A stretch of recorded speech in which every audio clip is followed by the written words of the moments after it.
Bonsoir à toutes et tous. Voilà, donc on va se faire un live donc sur cette période. Hein, voilà. Alors, je vais hop partager. Hop, voilà.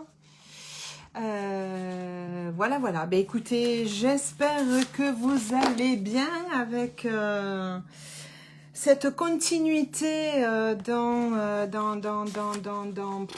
le grand bouillonnement, hein, comme je l'appelais, quoi, voilà. Donc, on continue. Voilà. Ben écoutez, je vais vous donner quelques informations par rapport donc à la vision du Yotish, hein, voilà. Donc nous sommes le 14 novembre.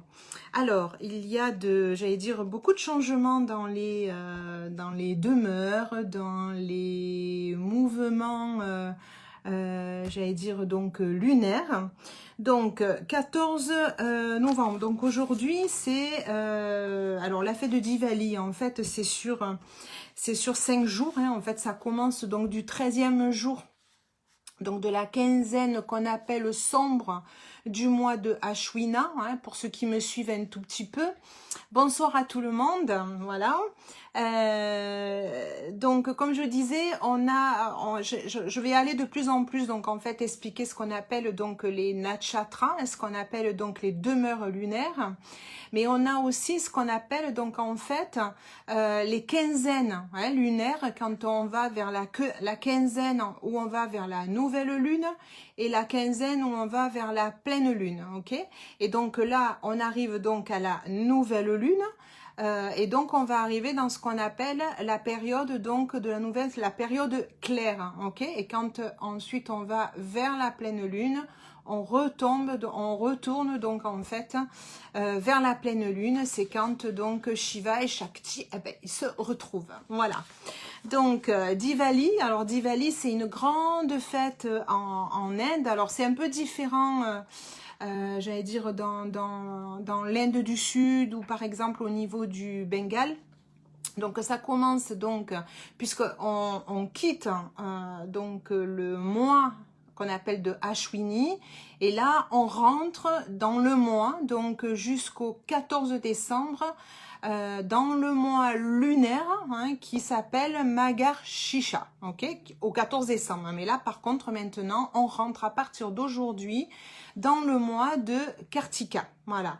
Et donc, aujourd'hui, en fait, c'est vraiment le jour où on fête aussi, donc,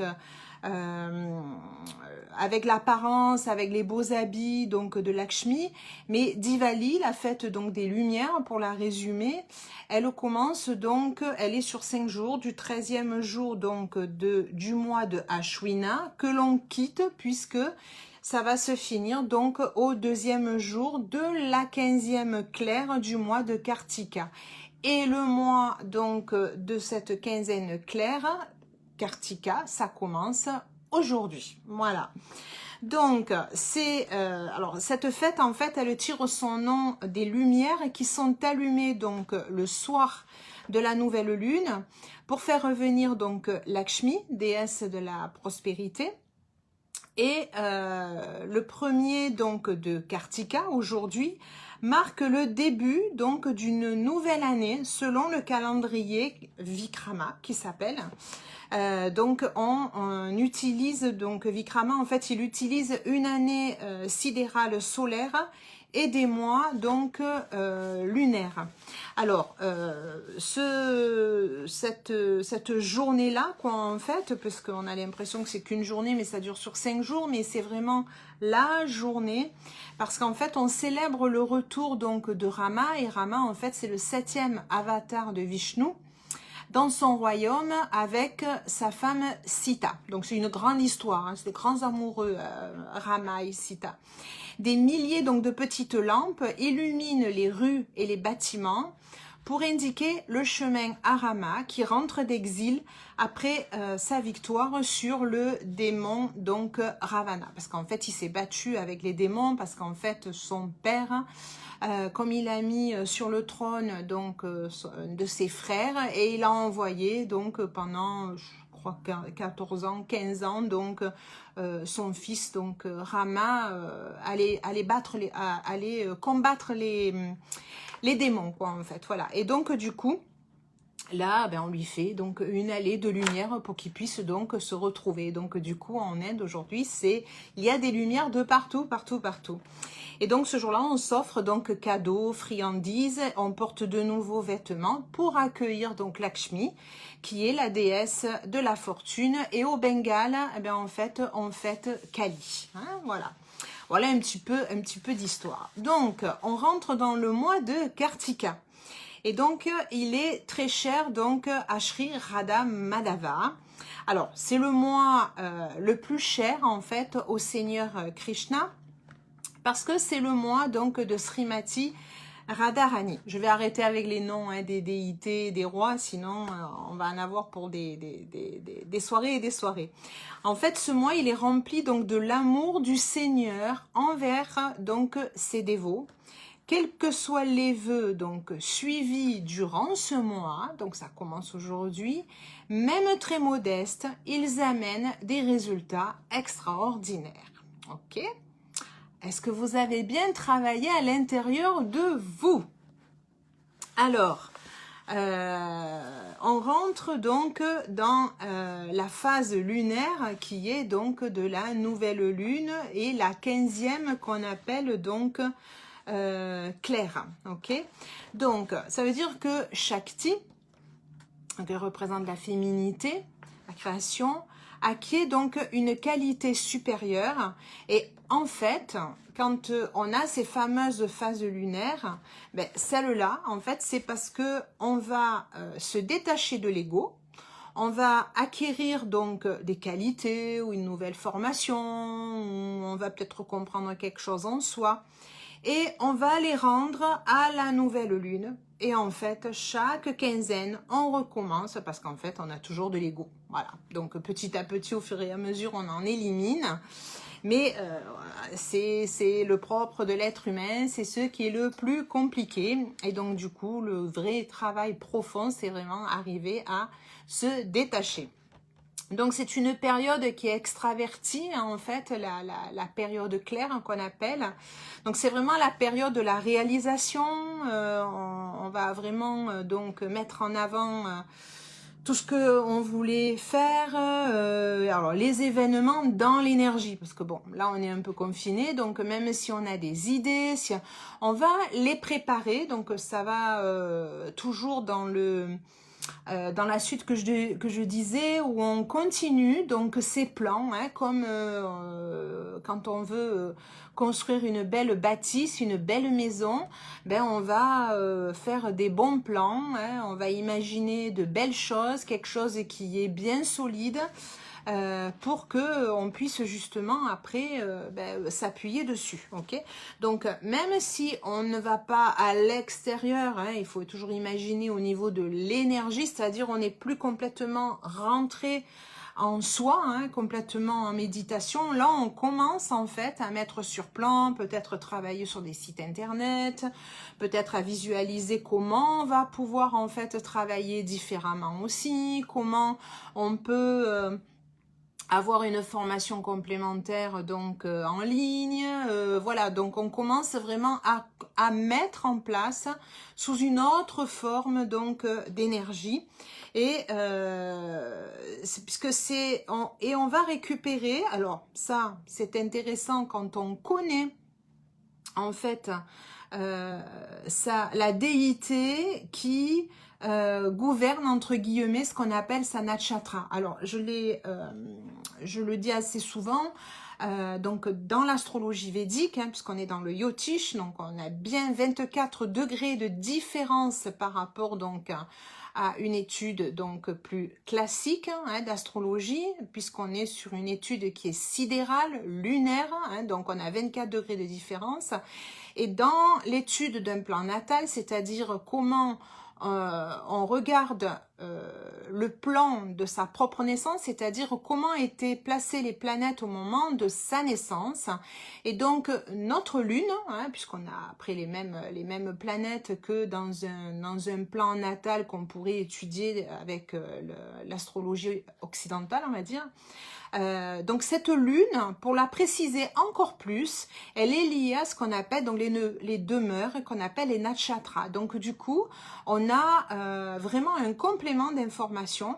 Et donc du coup, c'est très intéressant quand on est dans des phases lunaires donc plus importantes, comme là on va vers quelque chose qui est dans la réalisation, l'événement. Donc, qu'est-ce qu'on décide par rapport donc à sa phase lunaire et par rapport à sa nakshatra? Bon, mais ça, pour ça, il faut connaître son plan natal du point de vue donc yotish, hein, puisqu'on a le nakshatra lié à sa lune, et par rapport à les qualités de cette nakshatra qui viennent compléter encore plus les informations de la Lune, par exemple, dans tel ou tel signe. Hein, ça donne vraiment encore beaucoup plus d'informations, parce que comme je le disais, on peut très bien avoir, par exemple, donc là, on a la Lune donc en balance, hein, on est bien dans le yotish.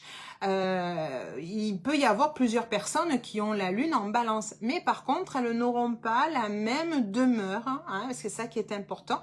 Et donc, du coup, les qualités ne seront pas les mêmes, même si le signe de la balance nous donne par exemple toujours quand même le côté équilibre, harmonie, on l'aura, mais avec des spécificités encore plus précises.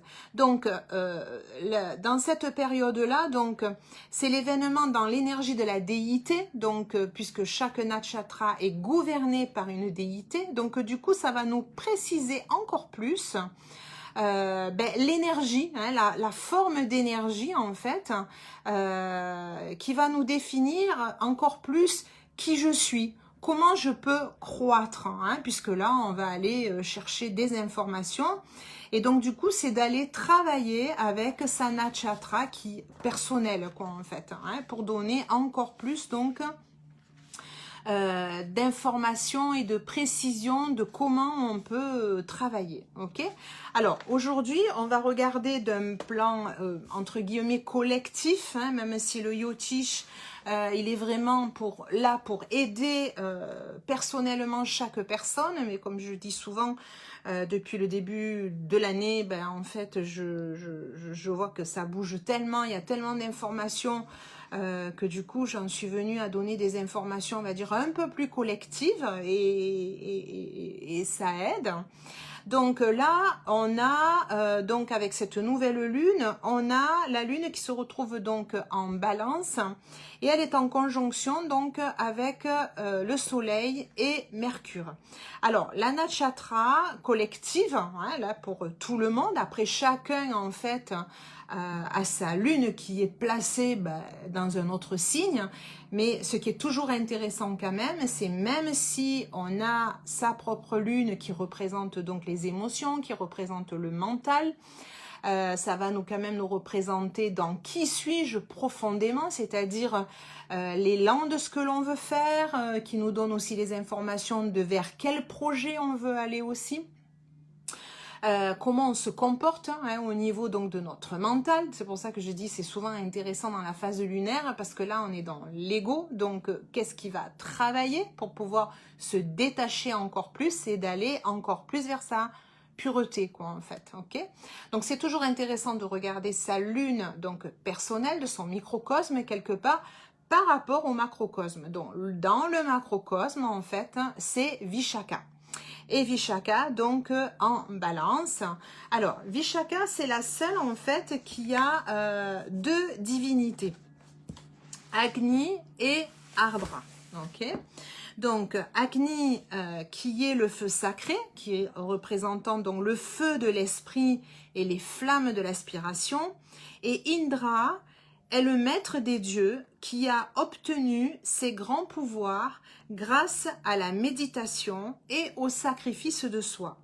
Donc Vishaka en fait se trouve au carrefour de la vie où Agni détruit le superflu et où Indra confère la capacité de changer le cours de sa vie. Alors Vishaka veut dire donc vie qui veut dire séparer et Shaka une école. La séparation en fait donc de cette fameuse séparation en fait est celle du matérialiste. Hein, en fait, donc on se sépare de plus en plus de ce matérialisme. Et donc du coup, Visha signifie aussi entrer et K-H-A veut dire le ciel. Donc en fait, Vishaka, il représente la transformation et l'aspiration d'arriver aux cieux pour se relier au moi éternel. Alors, c'est toujours dans les définitions donc des Védas et des textes sacrés, hein, on va pas partir, donc c'est-à-dire qu'on va se relier complètement donc terre et ciel, c'est-à-dire dans l'infini, sans s'occuper de tout ce qui est matériel autour, de toutes les informations pour aller chercher vraiment les siennes. Et quand on parle de carrefour de la vie, on peut sentir en ce moment comme si on a envie de prendre ou de valider en fait un chemin, hein, c'est-à-dire avec tout ce qui se passe, on donne une information, il y en a un autre, il va te contredire, et puis non c'est moi qui ai la vérité, non c'est pas toi qui as la vérité, puis on le voit aussi au niveau des élections américaine, peu importe, que ce soit l'un, que ce soit l'autre, c'est pour donner cette image. Je sors une information pour aider, c'est dans un élan d'aider, mais de suite, non, il faut pas le dire de cette manière-là. Il y a eu cette période-là, et j'ai l'impression, en fait, que depuis hier, c'est un tel cafouillage d'informations qu'à un moment donné, si on comprend et qu'on a fait vraiment un travail d'intériorité, on se dit, bon, ok, là, maintenant, c'est bon, là, ça va pas durer des années comme ça, ok? On retourne dans son sens profond, on va regarder vraiment ses valeurs essentielles au fond de soi, et on décide de quel chemin on va décider d'aller, quoi, en fait, ok? Quel sens ça va prendre? Je prends l'exemple, ok, on est en confinement, ok, on doit marcher 1 kilomètre, ok, mais à un moment donné, s'il n'y a pas de risque, si on ne va pas faire de mal à qui que ce soit, à un moment donné, c'est l'intelligence à l'intérieur qui doit prendre le dessus, ok? Si le non-sens de soi-disant les personnes qui nous aident dans un pays, le sens, on ne le retrouve plus. D'autant plus si je prends l'exemple, sans rentrer dans une politique, on ne ressent plus justement cet échange, puisque normalement on est en démocratie. On voit très bien que par exemple, il n'y a même plus d'échange par exemple avec le Parlement, alors n'en parlons pas avec le peuple. À un moment donné, j'allais dire l'intelligence, on est humain, on est intelligent, donc à un moment donné, sans faire de mal, sans trop côtoyer, sans, voilà, en prenant les bonnes informations, à un moment donné, on va décider et on va valider là où on a envie de guider sa vie, quoi, en fait, sa vraie vie, ok, voilà. Alors, on a, comme je vous disais tout à l'heure, en même temps, on a la conjonction de Lune, Soleil et Mercure. Donc, ça veut dire qu'on a les émotions, le mental, l'âme, l'intellect qui sont réunis donc dans le signe de la balance, le signe de l'équilibre, le signe de l'harmonie. Donc, je dirais, c'est apprenons à communiquer. Alors, ce qu'on appelle selon la bouddhi, hein, vous pourrez le regarder, la bouddhi dans les Védas, c'est vraiment l'intelligence du cœur. Et donc, faire un choix, donc ce que je vous disais tout à l'heure, vraiment l'intelligence, hein, regardons à l'intérieur de nous, faisons le tour des trois, puisque la Lune, le Soleil et Mercure, c'est ce qu'on appelle les 3 planètes de la conscience. On pourrait s'arrêter tout simplement là au niveau d'une étude, quand je fais une étude de l'astrologie védique, parce que quand on étudie la manière de comment notre mental fonctionne, comment on comprend et on analyse nos émotions, comment on analyse et que l'on comprend qu'est-ce que notre âme, c'est-à-dire qu'est-ce qu'elle veut dans cette incarnation-là et comment elle veut s'exprimer, donc avec Mercure, la communication, le discernement, on navigue dans la vie, quoi, en fait, ok? Et donc, du coup, c'est avec cette intelligence du cœur, c'est faire un choix de son ordre idéal, ok? Voilà. Et donc, c'est comme si on avait un nouvel élan, c'est comme si on avait un nouveau projet en nous. C'est peut-être pas encore tout à fait clair, mais en tout cas énergétiquement, on sent qu'il y a quelque chose en fait qui est porté avec un nouveau discernement. Et peut-être que bon, on a fait un peu la part des choses aussi depuis. Et donc d'avoir trouvé peut-être une communication qui soit plus équilibrée, plus en harmonie, hein, puisqu'on est en balance, et on a Mars, donc en fait, qui redevient enfin fixe à partir donc du 15. Donc ça veut dire qu'on a un plan collectif où on n'a plus de planètes qui sont rétrogrades, ok? Alors ça ne veut pas dire qu'elles reculent, mais ça veut dire que chaque planète, elle donne ses qualités et ses fonctions dans ici et maintenant, ok?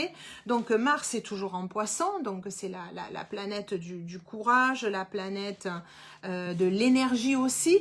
Donc on va sentir, bon, comme en tout cas une énergie émotionnelle, hein, aussi. Ça veut pas dire que il n'y a pas d'émotion, il n'y a pas de bouillonnement, hein, comme on l'a vu avec Vishaka, ben, il y a le feu aussi, hein, donc à savoir si notre feu digestif, donc il est bien équilibré, est-ce qu'on l'a bien travaillé, ça c'est ma petite partie Ayurveda aussi, donc très important en fait de nettoyer ce feu digestif en ce moment. Donc se rapprocher donc des 5 éléments, vraiment, et une bonne nourriture par rapport donc à sa constitution, donc Prakruti, il y a des 5 éléments aussi, parce que plus on aura ce feu digestif en fait qui sera nettoyé, où on pourra bien assimiler, où on pourra bien éliminer, ça va nous donner en fait des informations, puisqu'au niveau du digestif on a plus de 200 millions de neurones. Si ici c'est clair, c'est propre, hop, ici au niveau de la télécommande, on va avoir donc l'esprit clair pour pouvoir mettre en action des choses qui sont clair aussi, ok? D'autant plus que là, au moins, on aura les émotions que l'on pourra vraiment voir correctement. Ça veut dire qu'on n'a pas d'émotions, mais c'est pas la peine de les balayer. Ça veut dire des émotions, en fait, on doit en prendre compte aussi, parce que ça fait partie de soi, hein, aussi également, plus une communication, un discernement et qu'est-ce que veut notre âme ici et maintenant? Qu'est-ce qu'elle veut de cette incarnation-là? Elle veut être guidée par quelqu'un? Ou est-ce qu'elle veut décider de ce qu'elle est venue faire ici? Ok? C'est ça qui est important. Donc, du coup, on va sentir avec ce Mars, là, ça y est, qui redevient un peu plus fixe, on va sentir donc plus de courage, hein, aussi, même si on est encore confiné. Ce que je vous disais tout à l'heure, c'est, ok, c'est là, mais c'est moins comme si on était en prison, en fait, au mois de mars-avril, quoi, en fait. Hein, on a pris un peu de recul par rapport à tout ce qui se passait. Donc, bon, à chacun d'avoir son intelligence, de comment naviguer, donc, et savoir comment on veut continuer. Et on a comme un feu de vie supplémentaire en fait, et je le sens, hein, il y a un feu de vie en fait qui reprend pour beaucoup plus de personnes, quoi, en fait. Hein. Je continue à travailler au téléphone, j'accompagne les gens dans leur souvent en relation d'aide, de comment ils peuvent avancer. Je sens en fait une volonté d'avancer, quoi, en fait, hein, ok. Et on a, alors j'aime bien donner toujours et avoir cette visualisation de nos deux nœuds lunaires, donc Ketu et Rahu. Dans le Yotish, on a ces deux nœuds lunaires, Ketu qui nous donne les informations donc du passé et Rahu les informations donc vers notre destinée quelque part, et dans la position donc où il se trouve donc à aujourd'hui, c'est vraiment. Alors, on a beaucoup travaillé sur nos valeurs, ok? C'est à aujourd'hui prendre juste les valeurs essentielles, c'est-à-dire que tout le travail qu'on a fait, on prend juste les valeurs essentielles et on s'en sert pour aller dans la transformation de ces actions, ok? Donc, dans le monde, avec le monde, pour le monde, mais ses actions, sa profession, dans ce que l'on a désiré. Donc, c'est-à-dire ces valeurs profondes, hein, que l'on a, après avoir trié aussi, vers un objectif, vers un but, vers peut-être un nouveau but aussi également, ok? C'est ça qui est important, ok? Donc, quand je parlais de quelle est notre visualisation dans toutes ces lampes, hein, par rapport donc à cette journée ou cette semaine donc de Diwali, c'est vraiment d'aller regarder vraiment en soi chaque valeur essentielle en fait, vibrante en soi, ok? Elles ont peut-être été endormies, à aujourd'hui, c'est même pas des valeurs qui sont juste vivantes, non.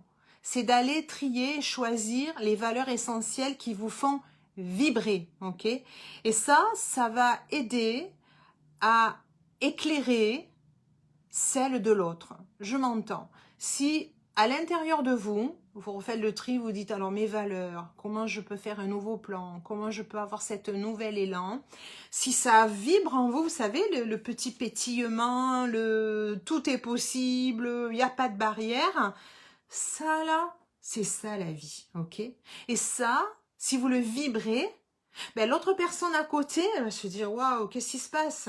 Mais vous allez aussi en même temps avoir cette vibration qui va aller vers cette autre personne. Et en tout cas, cette personne-là, elle va avoir envie d'aller aussi, aller chercher sa vibration. Ça va lui donner ce courage-là aussi en même temps, ok? Donc, cette vibration-là, même si on l'a pas complètement, plus on va aller se rapprocher des 5 éléments. Je n'arrête pas de le répéter. Notre microcosme, il est fait d'éther, d'air, de feu, d'eau et de terre. Donc dans l'éther, avec le macrocosme qui est fait de la même manière, d'air, de feu, d'eau et de terre. Donc plus on vibrera ensemble, ok, parce que ça c'est important parce qu'on l'a oublié.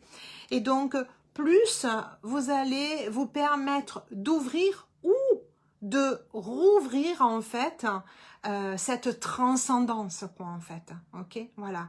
Donc cette vibration là, si vous la vibrez correctement, si elle est ok avec vous, vous allez hop vous mettre petit à petit, même si vous ne pouvez pas, ça va vibrer la vie. Et chaque égrégore, puisque ça va donc faire ça chez chaque personne, cet égrégore, en fait, il est super puissant, quoi, en fait. Donc, même si la personne, elle n'est pas à côté de vous, mais si chaque personne, dans la même journée, pense à ça, maintenant, aujourd'hui, je pense vraiment à vibrer vraiment mes valeurs essentielles, dans la positivité, pour aller vers un élément, un plan nouveau, où je veux aller de l'avant au fur et à mesure, ok? Si chaque personne fait ça, et oh, ça monte, quoi. Donc la lumière, elle est toujours beaucoup plus forte en fait que l'ombre quoi en fait, en tout cas le mal. Bien sûr on doit traverser nos ombres, bien sûr, et c'est souvent derrière les ombres, les ténèbres comme je dis souvent, qu'il y a la vraie lumière. Aujourd'hui, faisons-la jaillir quoi, faisons-la jaillir quoi, avançons, avançons, avançons, ok? Alors c'était un peu mon message donc principal. Alors Swami Vitamoananda écrivait donc pour le 14 novembre: les maux de la vie sont le résultat de l'ignorance des vraies valeurs. L'arrogance est plus dangereuse que l'ignorance. L'expérience est connaissance. La simple information que l'on ne peut mettre en pratique est ignorance. Ne tournons pas en dérision quelque chose que nous ne connaissons pas du tout. Le bonheur de la vie dépend de nos valeurs et de nos objectifs. Ok? Donc quand je vous parlais de les valeurs et l'objectif, ok? Très important. Et après, j'aime bien donc toujours aller regarder un petit peu donc les cartes de mon petit poète, philo-poème de Richard Elias. Et donc la carte était être en cohérence, donc mettre ses paroles en accord avec ses actes, Ne pas jouer un rôle, se sentir compact. Ne pas se mentir, ne pas tricher, ni pour faire plaisir, ni pour impressionner. Savoir humblement descendre de son piédestal et progresser sereinement vers son idéal. Voyez, je ne le savais pas, mais quand je disais vraiment d'aller vraiment dans son idéal profond, d'aller vraiment dans ses vraies valeurs, c'est vraiment être cohérent complètement, ok? Ce que je ressens, ce que je vibre, je vais avoir le bon discernement, je vais avoir la bonne communication, je vais avoir la bonne action, ok? Si c'est ça, la peur, elle ne pourra pas entraver, ok? Ça ira, ok? N'ayez peur de rien par rapport à ça, ok? Voilà, hein, c'était le message vraiment principal. Donc, continuez à avancer comme ça, continuez dans cette positivité là aussi, ok? Alors, n'oubliez pas, le centre donc est toujours ouvert, hein, voilà. Alors, pour téléphonez-nous et puis on vous expliquera par rapport à ce que vous voulez, hein, par rapport à ce que l'on peut faire encore dans cette période-là. J'ai eu la grande joie en fait de commencer ma première chronique, donc astrologie védique Yotish, à la radio donc Gandharva Ghana, qui est la première radio du Vedanta, hein, donc vous avez certainement vu donc sur la page du Centre Aroma Ayurveda. Donc ça sera tous les mercredis, hein, voilà, donc en remplacement de Tara, hein, voilà. Donc c'est une grande joie pour moi, quoi, voilà. Donc c'est très très très serré ce mercredi. Je vais essayer de parler plus lentement, mais bon, vous avez beaucoup d'informations là aussi, donc c'est une joie aussi pour moi de partager aussi, quoi, voilà, hein. Donc, et puis on va continuer alors demain ou lundi soir nos petits échanges donc avec Gilles, et on va aller encore un peu plus en profondeur donc sur vraiment le son, hein. On va continuer un peu plus en profondeur. On n'est pas allé assez lundi dernier, donc on va y aller encore plus, quoi, en fait, ok? Donc n'hésitez pas, si vous avez des questions, si vous avez besoin d'informations complémentaires, vous nous écrivez donc en fait dessous donc cette vidéo ou par Messenger, ou si vous avez envie d'une vidéo aussi, on peut le faire, voilà. Ne restez pas seul. N'ayez pas peur, c'est simplement être cohérent en vous-même, et on est là, hein, si vous voulez qu'on vous aide aussi pour trouver une certaine cohérence à l'intérieur de vous. Je vous souhaite une très belle soirée. À bientôt.